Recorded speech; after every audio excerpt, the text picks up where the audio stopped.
Welcome to Joe's Politics 101 channel on YouTube. Well, today we get more action and just keep on coming from the Republican side of the House of Representatives.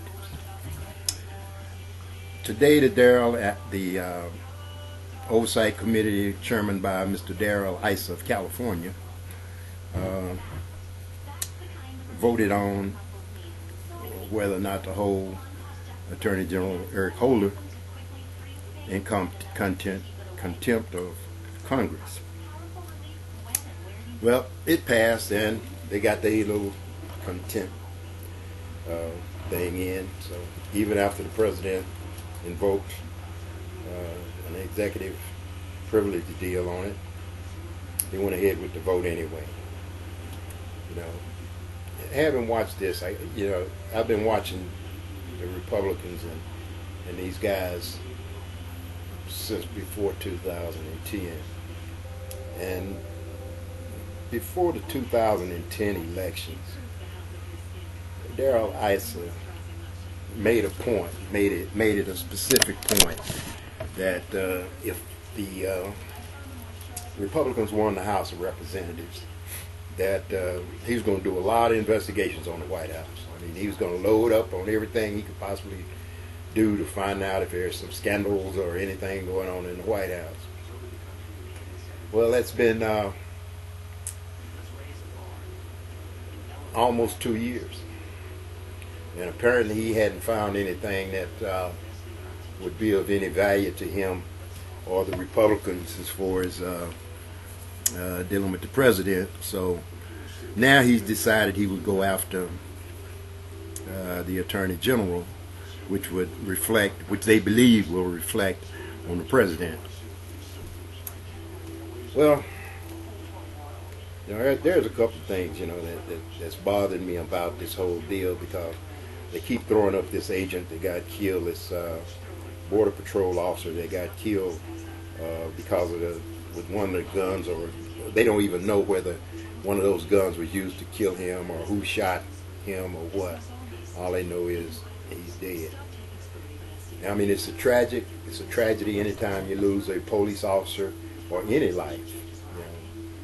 And as a former law enforcement person myself, police officer, it's a given, it's an understanding that we have when we take those type of jobs, is that the probability of something happening to us is greater than normal.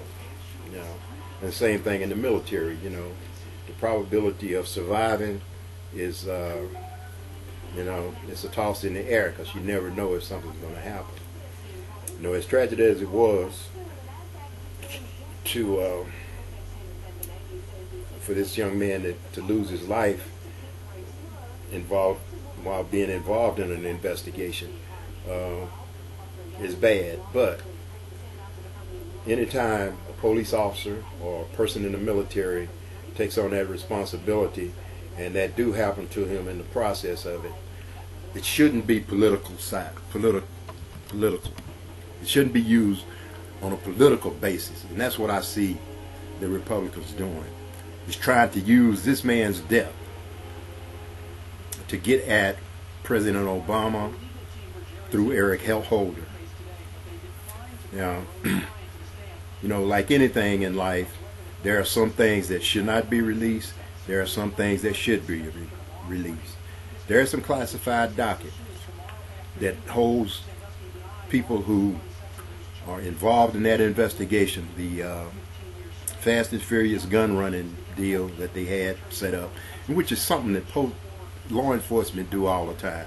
They do it with drugs, they do it with money, they do it with guns, they do it with all kind of things to try and get to the big fish. Is basically what it boils down to. We want to try to get the person at the top so we can end that program. And that's basically what Fast and Furious was about. To try and hold the Attorney General of the United States of America accountable for that is an ignorant idea. But they have that right, and they went through with it. Some people want to say it's racist. Some people want to say it's not, you know. But the way I saw Mr. Holder being treated by the white congressman, the White House of Representatives, in that hearing that they had about last week, is pitiful.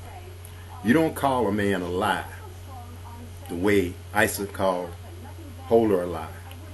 You know, probably if it was me, you know, which is probably why I'm not sitting up there in that position. If he'd have called me a lie, I'd have politely got up and walked over there and knocked his damn head off. Or caught him in the hallway and straightened him up real good. Because it don't make no sense to call another man a lie unless you got some facts. You know, that's what make me kind of feel like it might be a little bit of race involved in this. It's funny. People don't like to admit it.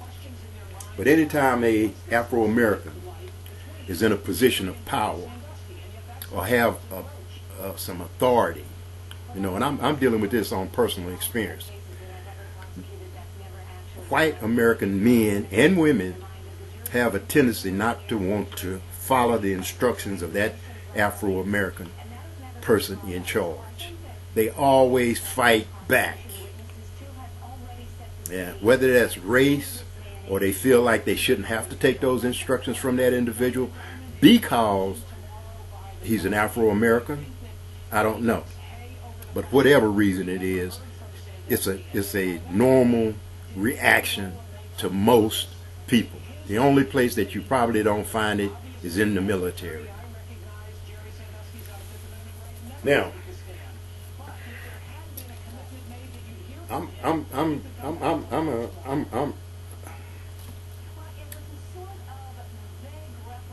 an Obama supporter.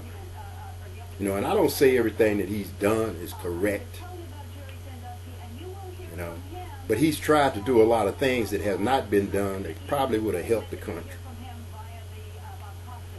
But why they wasn't done is because you have people like Darrell Issa, Pete Sessions, John Boehner, Eric Cantor, Mitch McConnell. All these individuals have decided that no matter what this man does, it doesn't matter. And the idea that somebody can introduce something and everything they introduce is wrong, that's impossible. It is virtually impossible for everything an individual do to be wrong. You gotta have something right in something, sometime, and somewhere. It's been 3 years, and everything that President Obama has put up has been wrong in the eyes of these white congressmen and senators, the House of Representative people. You know, Mitch McConnell from day one, let everybody in the world know he hates President Obama. He hates him with a passion. You can tell by the way he talks when he's on TV, when he talks about this president, that guy in the White House. You know, his number one goal from the beginning was to make sure that that man don't get a second term. But guess what? He's going to get a second term. And Mitch McConnell may not get another term. Eric Cantor may not get another term. John Boehner may not get another term. Paul Ryan may not get another term.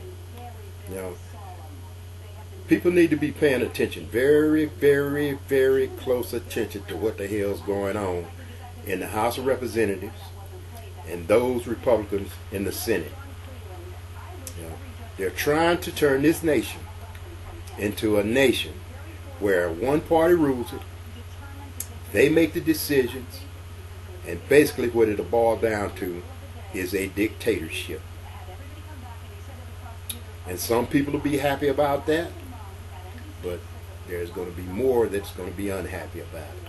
Because if it's my way or the highway, it ain't no highway for Americans. There's no highway for Afro-Americans. There's no highway for Hispanic Americans or Mexican Americans or Latin Americans or whatever you want to call people.